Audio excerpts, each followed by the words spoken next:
መጫወት ይመስላል።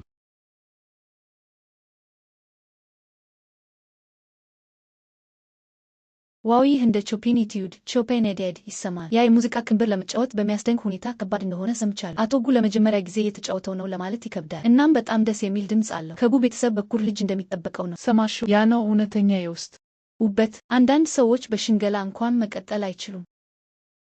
ኪንግሊ፣ በእውነት ይህንን ማድረግ ትችላለህ? እዚህ ያመጣኸው ፊትህን ተጠቅሜ ክብሬን ለመጠበቅ ብቻ ነው። ራስህን አታስገድድ።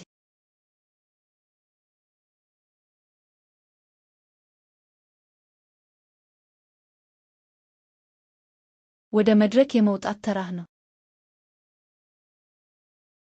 ዋው! ያ ቆንጆ ልጅ ወደ መድረክ እየወጣ ነው። ምንም እንኳን ቆንጆ ቢሆንም ፒያኖ መጫወት ዝም ብሎ ማራኪ መሆን ብቻ አይደለም። ምናልባት ራሱን ሊያሳፍር ይችላል። ያሳዝናል። በሌላ በማንኛውም ነገር ሊወዳደር ይችል ነበር፣ ነገር ግን የግድ አቶ ጉን በፒያኖ መገዳደር ነበረበት። እሱ ዝም ብሎ ችግር እየፈለገ ነው።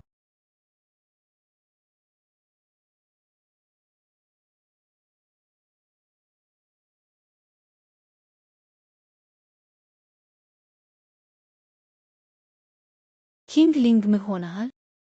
እጅህ እየደማ ነው። ኪንግ ሊንግ መጫወቱን አቁም።